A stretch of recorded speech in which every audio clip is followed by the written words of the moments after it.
Great, thanks, Susan. Welcome, everyone, and special welcome to Emily McDonald. It's a privilege to be able to introduce her to this audience. So she's, as most of you know, an associate professor in the Department of Medicine. She's a general internist. She's associate chair of quality and safety for the Department of Medicine.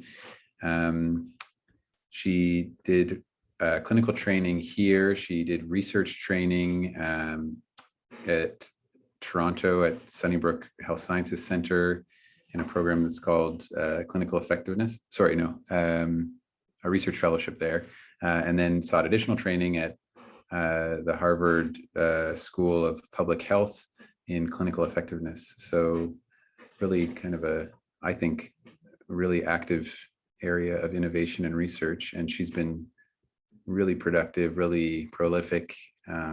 It's actually quite inspiring to see how productive she is, while also being quite active clinically. So she's going to tell us about this MedSafer study that she's really pioneered, and I really look forward to hearing about it. So please put questions via the chat or raise your hand, but we're going to try to have them all at the end.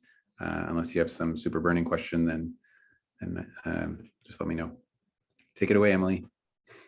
Thank you, Ben. Thanks for that really nice introduction. I'm very excited to be here today to talk to you about MedSafer. It was an opportunity to, I guess, look back over and reflect on the last 6 years from kind of where it started to where it is today. This is my conflict of interest statement. So I'm the co-creator and owner of MedSafer, which is the software that I'm going to talk to you about today. I'm the scientific officer for MedSafer Corporation, which is a company. And it's the IP, which is the intellectual property, which we'll talk more about, is jointly owned with myself and McGill University and Dr. Todd Lee. I don't have any funding or money from pharma or industry, and MedSafer was built with public operating funds, so grants from Canadian Institute of Health Research, Canadian Frailty Network, and the Center for Aging and Brain Health Innovation. So this is the MedSafer team. It's a really big team of physicians, pharmacists, nurses, research coordinators and assistants, software developers from across Canada. Really some amazing people that I've had the opportunity to work with over the years. So I'm going to start by telling you a little bit about the problem that MedSafer addresses. So I hesitate to use the word epidemic within a pandemic, but yes, so there it is. Over-medicating seniors is an epidemic. It's a big problem. So when we look at older people just in the community, living their normal lives, on average, they're prescribed 7 different drug classes. And about a quarter of them are taking 10 or more drug classes. I say classes because some medications are prescribed, once or twice or 3 times a day. So you have some people who really spend their whole day kind of taking pills. They have their breakfast pills, their lunch pills, their dinner pills, and it can be kind of time consuming. And this is even more common in people in low income neighborhoods, people living in rural regions, people residing in long-term care homes. This is polypharmacy, which is taking multiple medications, is really a massive problem. And the more drugs that you take, the more likely you are to have a complication from one of those medications, of course. And, some of the more complicated ones being ER visits, hospitalizations, falls, death. So polypharmacy, as I alluded to, the name is pretty simple, poly, many, so taking more than one medication, I guess. There's some definitions where it's 5 or more meds. That's kind of a moving target. It could be 10, 15, 20. Some of these medications are, of course, very indicated and beneficial. There's talk of moving to a kind of newer, more friendly, person-friendly term, which is medication overload. which comes from some work with people who take multiple medications. And this term felt more descriptive and accessible. And really what it means is, you have medications where we know that for most people, the risk outweighs the benefit. And then you have medications where we know that for some people, the risk outweighs the benefit. And then there's some medications that really just don't even work. So they're low value, they add to the pill burden. Maybe they're there historically. So why does it matter? Well, mentioned a little bit before, these adverse drug events. When I see people admitted to the hospital and I work on the medical unit, a lot of my patients are taking 10 or more drugs, at least half of them. And I'm seeing people admitted to the hospital because of complications from taking medications. I have 10% of my patients on medicine take 20 or more medications a day. And we talked about how the more meds you take, the more chance there is of a adverse drug event. And so that's been studied, and basically the risk of an adverse drug event increases by up to 10% for every additional drug that you add. So here's just some numbers to really bring home the point for you. This is some American data. I'll show you Canadian data in a minute, but in the US, it's even higher. 42% of older adults take 5 or more meds. It's increased, polypharmacy has increased dramatically over the last 20 years. And millions of older adults come to the hospital for adverse drug events. So 280,000 hospitalizations in the US each year, specifically from adverse drug events. So things like hypoglycemia from insulin. Billions of dollars being spent on preventable events. Premature deaths. So the Lown Institute, which is where a lot of this data comes from, they had a think tank on polypharmacy and how to address it. And they found that there was probably something like 150,000 deaths that will occur in the next 10 years and that have occurred because of adverse drug events. So that's that like direct correlation. Add a pill, increase your risk of adverse drug event. Yeah, we talked about these. More delirium. So, older adults who take 6 or more meds in the hospital, they're twice as likely to have delirium. Higher chance of death from taking these medications. So these are some common examples of adverse drug events. So we know that we're talking about the same thing, but we have patients who come in with respiratory depression. So I've admitted patients to the hospital who are on combinations of opioids and other medications who come in not breathing.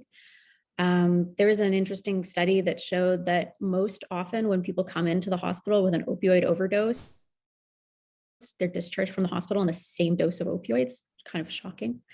Low sugar from taking medication for diabetes, when we know that there are classes of medications that don't cause low blood sugar, so that you have a whole range of medications to choose from, and they differ in the risk of low blood sugar.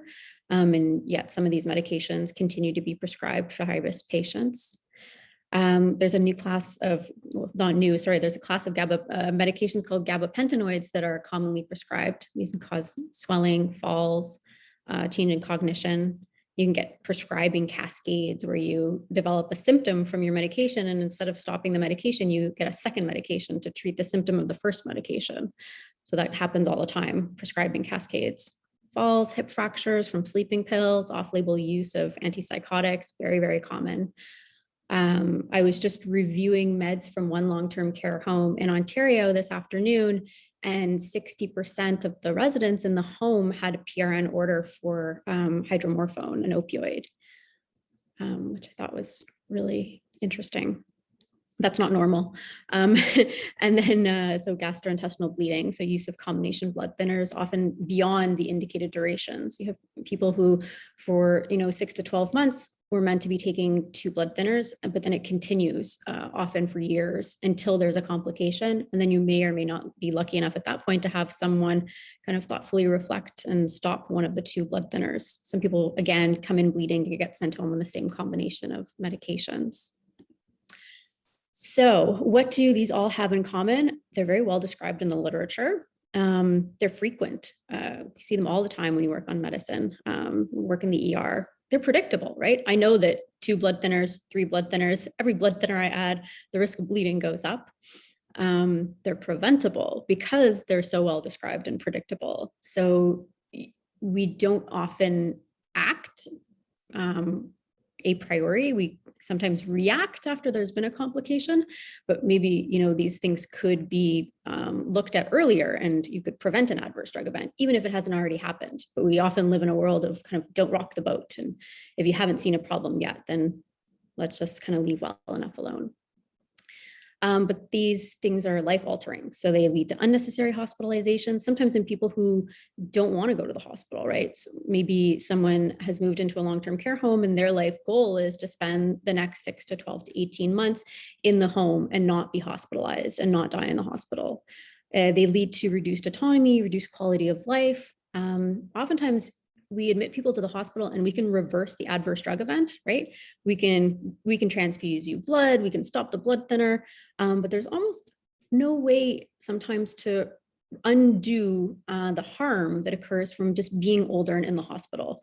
So being in the bed, not moving, all of that can lead to reduced autonomy. We have people who live in the community who get admitted to the hospital. We fix the adverse drug event, but they don't go home. They go to a long-term care home because they've lost their autonomy just because of the hospitalization event.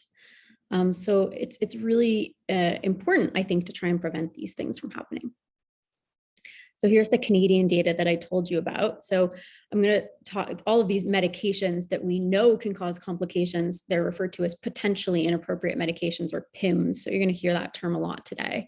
And they are costly. This is Kara Tannenbaum's group, and she published a study in 2013, a little bit outdated now, but I can tell you that the cost has only gone up since that time. But she looked at 6 provinces and something called the Beers list, which is basically like a list saying, don't give these medications to older people because we know that they cause problems. And she estimated that there was about $75 per older Canadian, or over $400 million that was being spent on potentially inappropriate medications. That's in like a typical year in 6 provinces. And then if you think about the indirect healthcare costs, right, that's just the actual drug cost. But then when you take into the account cost of dispensing a medication, cost of complications, it's over $1 billion a year. And of course, that's even more expensive in the US. So one solution, don't prescribe the medication in the first place. Second solution, deprescribing. So that's taking a look at the medications and rationalizing what's there. And medications that used to make sense when you were 45 don't necessarily make sense when you're 85. So that's deprescribing, is when you take a look at the medications and you rationalize them. You think about, where is the person in their life trajectory?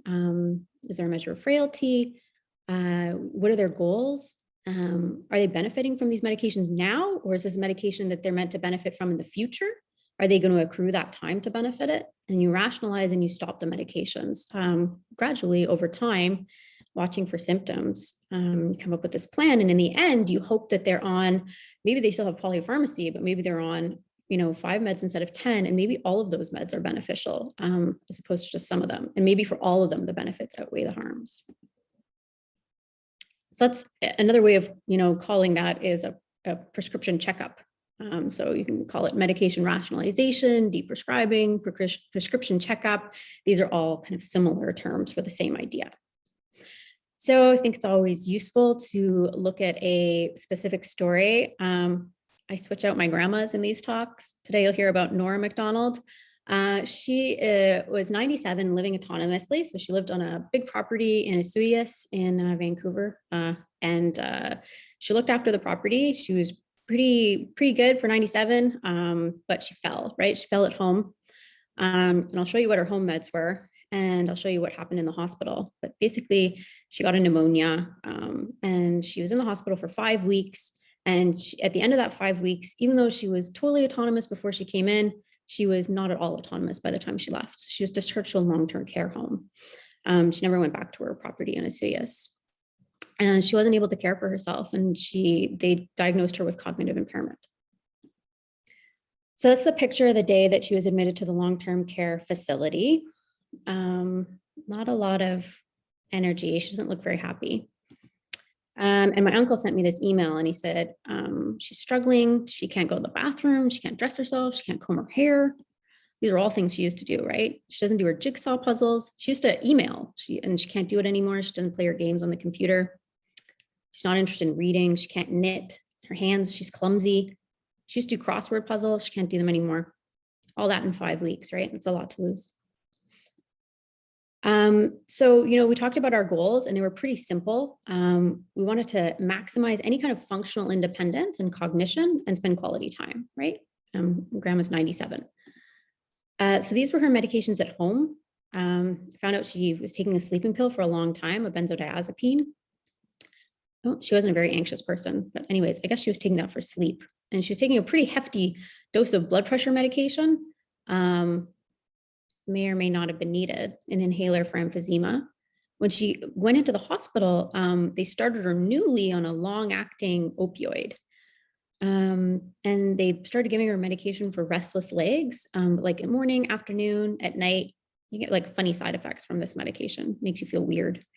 And they added a second sleeping pill, it's not even really a sleeping pill, trazodone. It's an antidepressant, which doesn't really have any antidepressant properties at this dose. And they kind of added that one for sleep. So she was on all clonazepam, big dose of opioids, trazodone, propinerol. So I definitely would not be able to do a jigsaw puzzle on these medications. So, I mean, could some of these medications have caused her initial fall? Yeah, probably the clonazepam she was taking contributed. And could some of these medications be contributing now to her functional impairment? I thought so. I think so. So why not stop them? How come they got started? How come they weren't stopped? How come this is happening to so many people? So there's a lot of barriers to deprescribing. So in fact, if you look at the literature, there's actually like hundreds of different rules from multiple professional societies about what to not prescribe to older people. So there's Beers criteria, stop criteria, choosing wisely, all sorts of different ones. Every country has their own list. And knowledge of these rules does require specialized medical expertise, and not everybody is taught these criteria. It's not routinely taught in pharmacy school or med school. More and more it is being added to the curriculum, but certainly there are many doctors and pharmacists who didn't learn this when they went to school. I didn't learn this when I was in med school. I think I maybe heard about the Beers criteria on a clinical rotation. But I'm not even sure now, maybe in residency. So to have a human being sit and like, look at all those rules, know those rules, look at the 10 plus conditions, 10 plus medications, cross-reference them, that takes time, right? And so that knowledge and expertise and time, that's a resource that is not universally available. And finally, it has to be said, but as doctors, we may fear stopping medications because we don't want to cause harm by removing things. So that's a fear of omission versus fear of commission, those are kind of interesting things to read about, but it's well described that as a doctor, you feel less bad when you cause a problem by giving something than you do by withholding something or stopping something. You feel worse when you take something away and cause a problem. So we came up with a medication plan, and I put my grandma into my software, MedSafer, that I'm going to tell you about. And basically came up with this tapering opioids, benzo, trazodone, propinerol, all of them flagged high risk. And then we said, we'll keep a close eye on her symptoms and her cognition. We don't want to cause her a lot of like pain and suffering or rebound at this point. But yeah, we did pretty slowly. We said we'd also accept a higher blood pressure. So this took time. It took like 3 to 6 months to get all of those drugs weaned off and, avoid some of those rebound symptoms that you get from taking these medications. It's very uncomfortable to stop opioids, and it's uncomfortable to stop benzodiazepines. But yeah, at the end of 6 months, we worked with the physician at the resident. He was very open to it, and she was left on like just a couple meds. So Tylenol when she needed it, her inhaler for her emphysema, and she took some melatonin. It's a natural sleep remedy. And her cognitive skills improved. So my uncle said that he went and taught her to play rummy, and that it's her card game of choice every time he goes to visit, and that she beats him 2 out of 3 games regularly. So yeah, I always joke that maybe my uncle is just really bad at rummy. But I mean, you could be the judge. These are the kind of post pictures. I find, the vibrancy and the energy in her face and her eyes is just very different from that first day when she gets admitted to the home. And there she is celebrating her 98th birthday and yeah, playing rummy. So in comes MedSafer. So this is the software that I was talking about, which basically is our solution to the time and knowledge issues surrounding deprescribing. We built it from the ground up. It's supposed to identify deprescribing opportunities, and it basically helps with a prescription checkup. So it doesn't really replace the doctor or the pharmacist, but it gives the doctor and the pharmacist kind of a roadmap for how to stop some of these medications and why. So it brings the knowledge to everybody. What it does on the back end of the software is it takes all your med conditions, lab values, life expectancy, frailty, medications, and it cross-references them with all of those lists that I told you about that exist.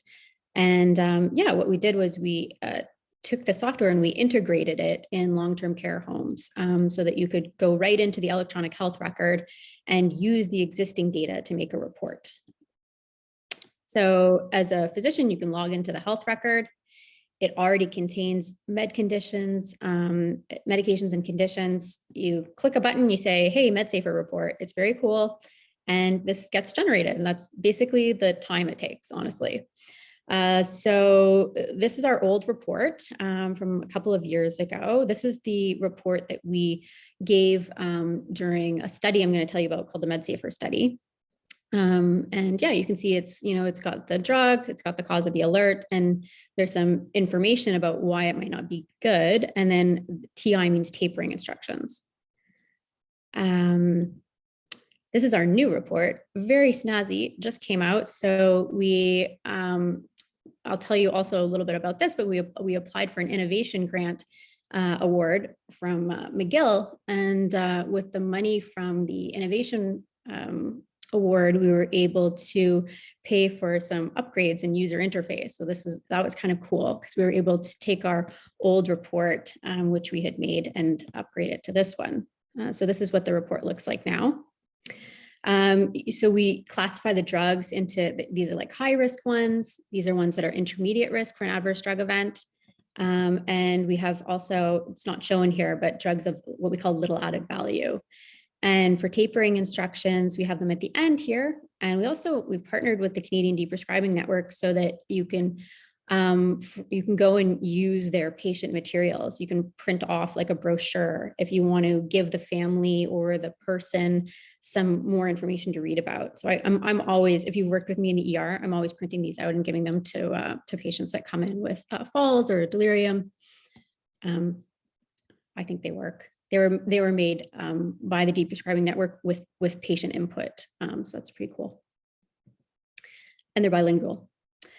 So what my wisdom for you today is that keep applying for funding. So in 2015, we applied for CIHR and we were declined, but we persisted and we applied to the Canadian Frailty Network. And we got $100,000 and it went a long way. It really helped us we actually developed the software with that. And we ran this study, a pilot in 3 hospitals. It was a before and after, it was controlled before and after. And we published that in JAGS. And because we'd done a pilot, we reapplied to CIHR and we got enough money to run a big study. So big study with 6,000 participants, and that took us 5 years to complete, and we just completed it in 2020 and wrote it up, and it's going to be published soon. While that study was running, we used to enter the data manually for MedSafer. So you'd have to click boxes, you'd have to type in the medications, and so we were like, we got to make this easier for people to use. So while we're running the MedSafer study, we applied for funding so that we could make it more technologically advanced. So we got funding so that we could integrate it into a couple of the electronic health records in long-term care. And a really nice project in New Brunswick where we integrated with, they have actually in long-term care in New Brunswick, it's very unique. They have one electronic health record for the whole province. So that makes integrating your software much easier. So it might look like a little bit funny to do a study in New Brunswick, but there's a reason behind it. If you look at Ontario, they have probably 5 electronic health records across their different long-term care homes. New Brunswick has 1. It's a very small province, so it's also easier to kind of get buy-in And New Brunswick actually has the oldest Canadians in Canada, and one of the biggest problems with polypharmacy. So you have to be kind of creative. So yeah, we did a project in New Brunswick. And then recently we integrated with Point Click Care. So that's kind of cool because that's the electronic health record that is used in the United States across North America. So it is the most commonly used health record in long-term care. And what we did there was kind of unique, but we applied for a pandemic preparedness grant. And we said, we actually think that too many meds in older people is a bad thing during the pandemic because you've got people going into the room giving medications for unnecessary reasons. You think about like things like multiple doses of calcium, iron, docusate, these meds that are like very little value to them. But that's a nurse needs to go into the room every time to administer that medication, and they're very busy. Everything takes extra time now in the pandemic, gearing up. And so anything to kind of reduce the burden on the staff is something that's interesting. So we're actually funded for a pandemic grant in order to integrate deprescribing into the health record. So we've been very fortunate over the years, also creative though, I think. So yeah, I would encourage you to think outside the box for funding. There's a lot of other opportunities aside from CIHR. It's kind of like what I always hear about, what I was always taught, CIHR. But you can partner with industry. There's innovation and technology grants that you can apply for. The CLIC Award is really cool at McGill, and there's also MI4 Innovation Awards. You can check out MyTax, where they're looking to fund medical innovation, MedTech in Quebec as well.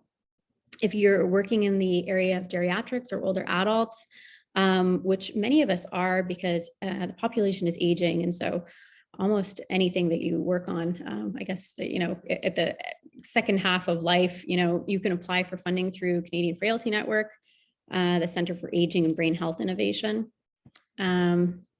Ask your mentor to send along any opportunities when they arise, because, we do get emails all the time for different funding opportunities. And yeah, Google search, apply. Why not look for grants for startups? There's lots available in Quebec. And so this is Alec Lefebvre, and he's our developer. But Alec's a real person. And once I paid Alec for 3 years, it was very motivating to try to get more funding because I wanted to keep paying Alec. So, what funding pays for your team. And it keeps them working with you. And so that could be very motivating. I found it very motivating that, once I was working with these people and they were my team, I wanted to keep working with them. And so it's a very powerful motivator to keep pursuing funding. I would encourage you to apply for innovation awards. There's many of these available. So MedSafer won the CBC People's Choice Award for an innovation for older adults. The CLIC Award, we were a finalist in 2018, didn't win, but reapplied in 2020, and we won an award at that point. Canadian Frailty Network we were put in the top 30 innovations in Canada for improving the health of frail older adults. These things are really nice. It's nice to have your work recognized in that way by very real people and patients who benefit from the application. And I think it's useful for when you apply for funding to sort of say, like, there's people out there in the world who really think that this is a cool idea. And yeah, so, and then this is the link for the CLIC competition. So this is for clinical innovations. It's about a 10-page application, and you kind of need to have a little bit of you need to start to develop your business model. So that's something that you can think about and we can talk about, but you might have to apply more than once, but you'll learn a lot through the app. I know I learned a lot through the application process, just by the types of questions that they were asking in the application. There were things that I had never thought about before, but it made me start to think about, like, yeah, do I have a business plan, and should I have a company? And I don't know. I didn't know anything about this, but so working through the application for the McGill innovation competition was really an interesting process and helpful, I thought. and then we won. That was great. I would also encourage you to speak to the media. So it can be very scary. It can be, I was quite like nervous at first when I started doing media interviews, but it's also another really good way for people to learn about your research and for you to advocate for your research. So I'll do pretty much, print, radio, television. I think they're all valuable.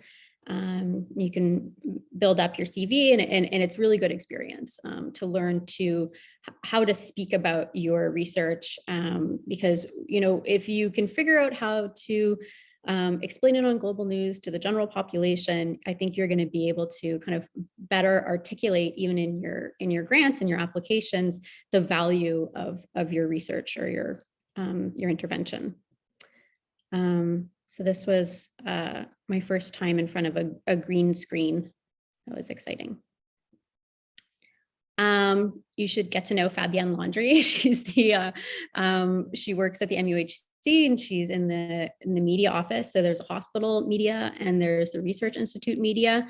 And when you have an interesting study coming out, or you're publishing something, or you have a finding or an innovation, you should definitely let the media for the hospital and the research institute know, because they can help you publicize it. So these are just some of the the questions that you might get asked when you go to when you want to have a press release for your research. And then, so over time, we built our results. So we started with a pilot study, then we moved on to controlled trial. But it doesn't stop there. There's so many different ways that you can implement something that you can really start to get into, like how do you best implement this? And those are implementation studies. So I've been doing some work with implementation studies recently, and I find it very interesting. But it's, so you find that your intervention works, but can it work better, and does it work in a different environment? After I ran the MedSafer study in acute care, I was sort of just like, oh, MedSafer works, but it's not really the case, right? People ask me, well, how do you know that, providing a report in the hospital is the same thing as providing a report in long-term care? It's a totally different environment. And I was like, oh, that's like a lot more work to do, but also it's good because now I have like another dozen topics to study. So you can continue studying even if you do one trial. There's always more questions to ask. And some of that relates to like the how, like the language of your implementation, or the timing of your implementation, the who, what, when, where. So there's always more studies to be done. Right, so this was starting with the pilot, where in our before and after study, we had really big impact on antipsychotics, iron, proton pump inhibitors. And we had a number needed to treat of about 12. So for every 12 people we gave the report to, one of them had a potentially inappropriate medicine stopped. So we thought that was pretty good, because we were really implementing it in hospitals that were pretty sold on the subject. So we were able to increase the baseline level of deprescribing. And then, so I told you that we've been running this study for 5 years, which concluded in 2020. This was a massive undertaking. So we did 11 hospitals, and we divided them into 3 clusters: Western Canada, Quebec, and Ontario. And we ran a controlled trial, randomized control trial, 6,000 participants. It was really a major learning experience. This really kind of sums it up. It's never been done before. Yeah, it was, I just learned so much along the way. Number one being, you should have more than 3 clusters in a cluster randomized trial. Because we ran into a lot of trouble with trying to convince people that it was a stepped wedge trial with only 3 clusters. And, we were running what was then in 2015, like a fairly innovative trial design that now 6 years later, when we're publishing the results, like that trial design has actually evolved. That's the amount of time it took to run that study, was that study intervention, the way you analyze that data and how you run those types of studies has actually changed. We know a lot more about how to do that now. We powered the study for a reduction in adverse drug events. And we used, earlier data from, close to 15, 20 years ago that estimated adverse drug events at 16%, and we had enough power to reduce it to 12%. And so, so this is undergoing revisions at JAMA Internal Medicine, this study. So you can sort of see these are the number of people that we screened. We screened close to 12,000 people in the hospital, and we were pretty broad in our inclusion criteria. If you're 65 and older and taking 5 or more medications, we were interested in putting you in the study, admitted to a medical unit. And we ended up discharging close to 6,000 in the study. And we interviewed all these people after they were discharged at 30 days to see if something bad had happened to them, to see if the intervention, which was basically just providing the report during the intervention phase compared to usual care, if that augmented deprescribing and then subsequently reduced adverse drug events. You can see this is what the population looked like. So close to 80 years old, half of them were women. Good representation of francophones. And you can see though that these aren't balanced, right? Because for instance, francophone, that was mainly going to be in Quebec. And so because it's a stepped wedge cluster randomized trial, each group enters into the intervention at a different time. And so Quebec was more represented in the intervention than the control. And you can see that, as I claimed, the number of meds is just that, right? It's 10 per day on average. Most people had at least 2 medications that were potentially inappropriate.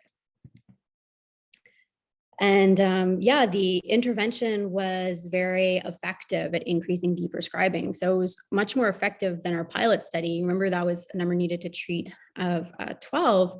When we ran it kind of across the board in hospitals that had never had any kind of deprescribing program and that maybe weren't so sold on the idea, we included community hospital as well, that it actually really dramatically increased deprescribing. And then these are unpublished results, so just not to disseminate yet. Once you run a big study like that, the other benefit is that you get all of the secondary data, so you can do other really neat studies with it. So this is my student Sydney, who graduated last year. She's in medical school now, but she took all of the MedSafer data from the pilot study, and she looked at, back in April of 2020, hydroxychloroquine was looking like it might be an interesting drug, but with a lot of drug-drug interactions with medications that older adults take, and people, especially in the United States and in other countries, were just prescribing it, right? So hydroxychloroquine was just kind of being given out for COVID. So we said, that's all fine. We think that you should study this medication and see if it works. But in the meantime, there's a lot of medications that this interacts with. And, this is an opportunity maybe to optimize medication. So on to the next topic, which is research and development, and I guess business. So I learned that MedSafer was an invention. Didn't really consider that to be the case, but it is. It's considered an invention. It's intellectual property. So consider whether what you're doing is new intellectual property. If so, you can and should declare it to the technology office. We incorporated as a company. In fact, it was a stipulation of the innovation award that we received, was that we had to incorporate as a company in order to receive the award money. And, you have to kind of think about the timing of that, because for sure that's now a conflict of interest for me, right? When I do research and I'm doing research with my software, that's also my invention and my company, I have to declare that. So, you need to think about the timing of that and like the kind of intellectual, ethical issues that can arise. And then there's all sorts of things to think about if you do decide to incorporate, like, should you have a business partner and do you have a business plan? And these were things that I never thought about. But again, kind of working through that clinical innovation award application, these were questions that started to come up that I had to think about, that I still struggle with. What is a business plan? But I'm working on it. So I guess the final kind of step in this story is the more recent development, which is that, as researchers, we can change policy and we can change practice. I know it sounds like very pie in the sky. I think that's an expression. But so, during the pandemic, I started with my business partner who's in long-term care and medication management. We started speaking with the Ontario government. So we started speaking with the Ministry of Long-Term Care in Ontario. And we knew that because of the inquest into Nurse Wetlaufer, who was responsible for killing some people in long-term care by giving them insulin, that there were issues with medication management in long-term care. And there was and is an opportunity to improve the care and the medications that people receive in long-term care. And so we started chatting with them just basically about MedSafer and medication technology as being one of the options for that program. And that, we had some funding and we had integrated in these health records in Ontario. And could this be something that they would consider doing? Would they consider funding deprescribing as a means of medication safety and medication management? And so that was very cool. They put out this funding in Ontario where the homes can apply for the funding and every home is eligible. And these are the different technologies that they can put towards the funding. And I never thought, like at the beginning of all this, that I could influence policy in this way. But lo and behold, things that I had said to the Ministry of Long-Term Care were like suddenly appearing online, like this term opportunity for deprescribing was something that, like our team had come up with as a kind of a friendly way of offering deprescribing. And there it was, like in this document that had been released by the ministry, which is just very cool because I do really believe in the process of medication rationalization. And it's really interesting to see it being picked up as a real way of strengthening the safety of medication regimens for older adults. Okay, I think that's everything that I wanted to talk about today. And thank you so much for your valuable time and for attending. And yeah, if you have any questions, I am happy to take them. Thanks, Emily. That was a really great talk. I thought I had heard about your research program, but really every time I learn more and more. So I have some questions, but maybe I'll start with questions from the audience. It looks like Kaberi is composing one. So either I'll just ask it. Sure. That's great, Emily. It's so exciting and it's neat to see the evolution of everything. I have a question about registering an invention and patents and all of that, because, when you have an innovation and then you've trialed it and you have all of these co-investigators and collaborators, do they all become part of that declaration? Or could you explain to us a little bit about how that works? Yeah. Yeah, so it's a very good question. It's definitely a question that we had ourselves and that we had to think about who needs to be and should be included in the invention part of it. So when you declare the invention, you're not necessarily, you're not declaring the study. You're not declaring how you proved that it works.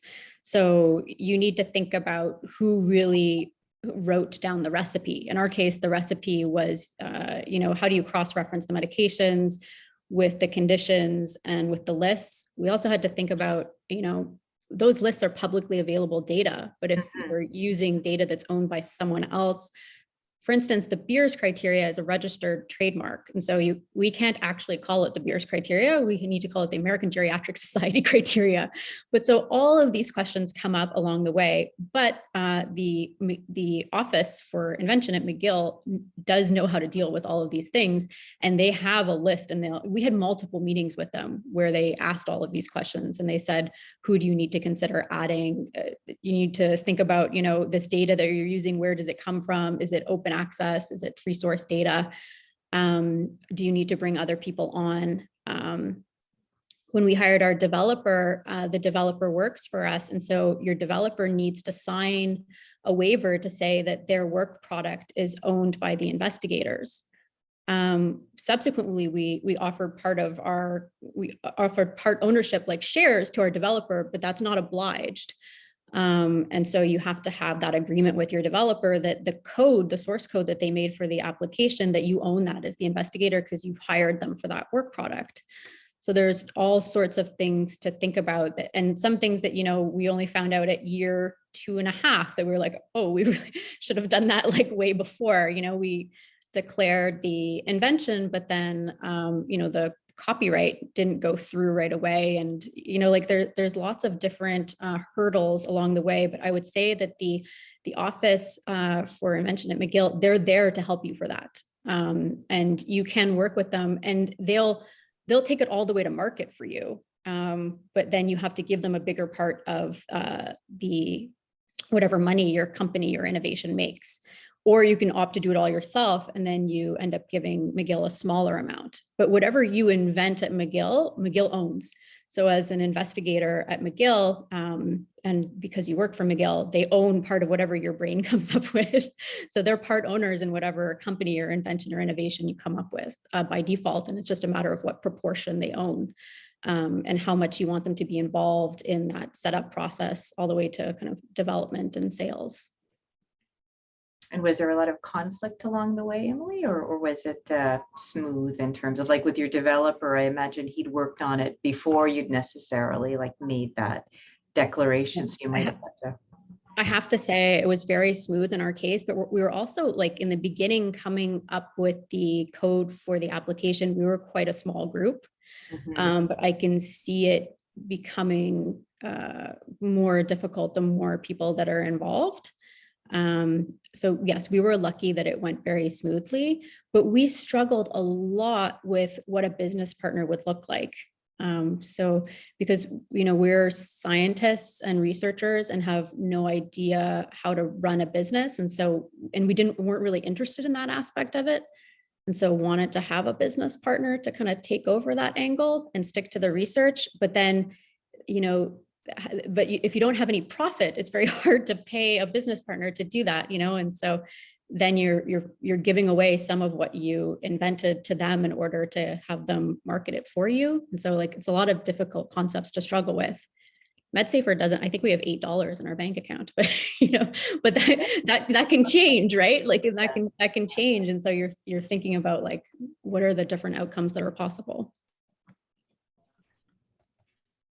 Okay, thanks. There's another question from Teresa Giorgis. I can read it out. I can also say it. Oh, great. I'd love to hear your voice. I'd like to ask you the second question first. So how do you think MedSafer will go into the future in terms of new drugs, generic drugs? How do you see it maintaining its relevance over time?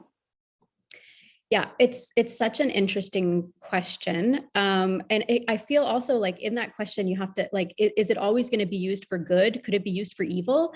Right? Because, easily enough into the recommendations, like right now I use very generic recommendations, but how do I could easily sneak in a little, like, you should use an SGLT2 inhibitor, like, yes, the sulfonylurea causes hypoglycemia. But so that's on my mind and thinking about how to manage that.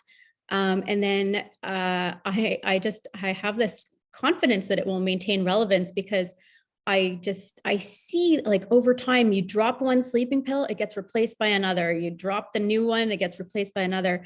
There's so many medications that are coming out. And, one of the neat things that I've been able to see with MedSafer is I can see when there's a new drug prescribed off label. I saw gabapentinoids happening. It wasn't described, but we were seeing it in MedSafer, and we we're like, this is an anti-epileptic. How come 1 in 8 people on medicine are taking it?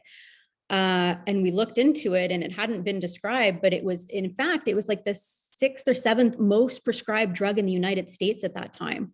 And it hadn't been published on. And it just seems like the trigger to prescribe is so quick to treat symptoms like sleeplessness, acid reflux. Older people, we don't have enough support to entertain them during the day and keep them busy, and so they get sedated. And so I just think that problem is a long way away from being solved. So I do think that at least for the next 10 to 15 years, unless there's a major societal change, that it will retain relevance. And a quick question: have you been able to show that the MedSafer has also impacted morbidity and mortality in terms of reduced morbidity and, of course, reduced premature mortality? Yeah, no, it's a really good question as well. So what a concept I've been struggling with recently is that when I implement MedSafer in studies, I'm looking at very short-term outcomes of stopping meds that have chronically been tolerated. So I think that I have personally been looking at the wrong outcome, and that many of the deprescribing studies have been looking at the wrong outcome to show an impact on mortality and morbidity. If you took your blood thinners for 3 years in combination without bleeding, and then I stopped it, what's to say I prevent a GI bleed in the next 30 days?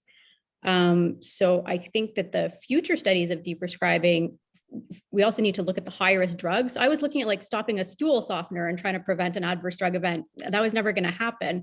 So like over these 5 years, I feel like I learned so much about deprescribing and the outcome to study that I would do it all differently now. I think it works to stop medications, but to prove that value, which I do believe exists, you got to look at longer-term outcomes, high-risk drugs, and I think you need to prevent new starts. I think that's the easiest to show the immediate complication is when we start a new drug in hospital. And Daniela Weir, who worked with Robin Tamblyn, showed that very nicely in a study that anything new you start in the hospital, it's way more high risk for that 30-day post-discharge adverse drug event. Thank you so much. You gave a great talk. Thanks. Okay, thanks, Teresa. We have another question. So I'm not sure if Nuzette wants to ask over the audio. If not, I can ask.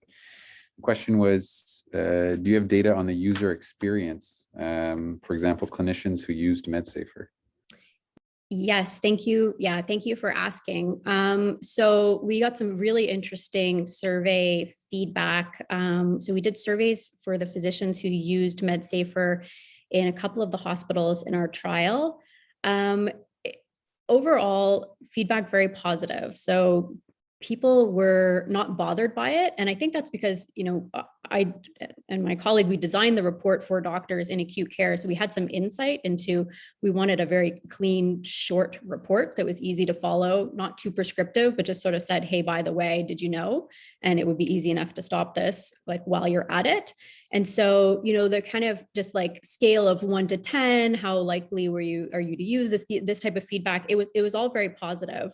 But then in the comments, got some really interesting information, which was, I don't own these opioids. I don't own these sleeping pills. These are not my medications. I'm really busy in the hospital. I don't think this is my role, and I shouldn't have to stop some other physician's opioids or sleeping pills. They still did it, right? The intervention still worked. It was still like a trigger. And ultimately, my name is on those meds when I discharge the person from the hospital. So even though I didn't start them, I do have some level of responsibility. But it's what clued us into maybe MedSafer in acute care has value, but maybe we also want to look at long-term care, because that's where you have the same prescriber. The person is there for, that's where they live, and you can follow them longitudinally. And often that's the owner of the medication that you're giving the report to. So that user feedback did give us the information that we should look at using MedSafer in long-term care, because that is really who owns those medications, and there's more time to stop them. They have the built-in follow-up. Thanks again. So another question, and thanks from Nuzette as well. Question from Kevin Schwartzman, hand raised, so he'll come on the audio, I think. Hi, Emily. Thanks for a great talk and amazing work. I guess sort of a comment and a question. My comment is, I think, just from personal experience, that having MedSafer on the ward, not only, I mean, obviously the immediate goal is deprescribing, but it also, I think, helps stop unnecessary prescribing from occurring. And I'm wondering if you're able to parse that out. In other words, like to compare the patients who did versus didn't have, for example, benzos started while they were admitted to hospital, or PPIs, or that sort of thing. Yeah, so we looked in the pilot. I haven't looked at that specific question in the big study. In the pilot study, it didn't have an impact on new starts. Here's where I think that is. First of all, it was very short. It was like a 3-month before, 3-month post. And so I don't think you had enough time for people to learn the recommendations necessarily. There's also a lot of turnover on the clinical teaching unit. So the you're getting new staff every 2 weeks, new trainees that are changing every year. And what we did was we ran the report within 72 hours of admission. And we didn't rerun it before discharge. So the report only addressed their home medications. I had hoped, and I don't know, I honestly I haven't looked in the bigger study. I had hoped that by learning about it, you would avoid the new starts. That's my subjective feeling, but I'm curious if the data bear that out. Yeah, so not in the pilot study, but I'd have to look in the bigger study. And again, I think from the pilot study, we just didn't have the person power to rerun it. But I do think that there's something about getting that cue. A lot of those medications too, they see in the moment, it seems like it's okay to give them, and your intention is to give them maybe for 2 or 3 days or 5. But then the staff changes over and a new staff takes over the care of the person. You're not necessarily the person who starts it, is the person who discharges them. And so we do know that most of these meds that get started in the acute care hospitalization for the first time, they get continued at discharge because there's just not a good process in place to reassess those new starts. And I think the intention is often I'll give them for a couple of days. Someone fell, they hurt their arm, so I'll give the opioid for a day or 2. And then it's just like, once it's on, it's stuck and it's very sticky. And if you don't give another report reminding people before discharge, you might not have an impact. Although I could just see the knowledge like over years being beneficial, and that, you change culture over time in that way by providing the reports. Thanks, Kevin. There's another question from Stephen Grover. Emily, it was a great talk. I really enjoyed it. I really enjoyed sort of listening to your journey as you tried to take this from the research side to the implementation side. It's the implementation side that sort of has me interested. I remember, it was a long time ago now, but when I was doing my research training, my mentor used to say to us, the probability of success in any project you embark on is inversely related to the number of people that you're going to expect to get involved in that research project. And as I'm sure you learned, just getting patients randomized into a study, particularly when you need the help of other physicians, is a huge undertaking. But on the implementation side, now that you're going to get your results out and you're going to prove some benefit. And the good news is using less drug has a financial benefit right off the bat, even if you don't have data to prove the clinical benefit in the short term. My question for you is, how do you see this thing being implemented? We often overlook what the various stakeholders are going to have to do to implement what we think is good quality research. How do you see this unfolding? Who's going to pay for it, or force the doctors or encourage the doctors or whoever to do the right thing, even if you're providing them with software to make it easier and sort of a no-brainer? I personally think that, let's just take the example of long-term care, because I think that's where I have my plan best developed. I think in long-term care, and by the way, it differs by country and how drugs are paid for, that it needs to come from government. I think that this needs to be first, in Ontario and many other provinces, not in Quebec, you have mandated quarterly medication reviews. So already the government has said, as a physician, you need to look at your residents' medications every 3 months. And that's mandated in most provinces in Canada. So I think that it's kind of a no-brainer to pair it with a process that's already in place. Then to get the physician to look at the report is actually not that easy. I thought it was very simple, right? You're already looking at the meds, so just look at this report and then, like rationalize it. But it's not really the case. What I found out is that pharmacists are very heavily involved in this process, and that the physicians really look to the pharmacy.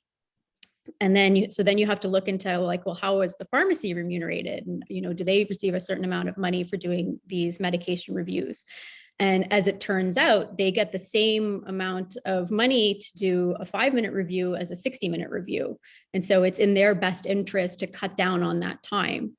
And so, I think you need to involve pharmacy in this process, and they probably need to vet the reports and then, provide the kind of final, this pick 1 and 3, give it to the physician, and then the physician signs off on it. That's how I can see it best implemented in long-term care in Ontario. But again, I really think that it depends totally on the province, on the location, on the country, how your drugs are paid for. In the US, I think it needs to be integrated with something like Kaiser Permanente. Like you need to go to the insurer in order to motivate people to stop the medications. Okay, thanks, Stephen. That was a great question. I actually had something similar. Okay, so we're at the top of the hour. Thanks again, Emily, really for sharing, the research. And like Stephen said, the trajectory was really important. Your tenacity. I mean, it reminds us that we really have to be in it to win it. So I think we've all learned something. Thanks everyone for tuning in, and we'll see you next week. All the best.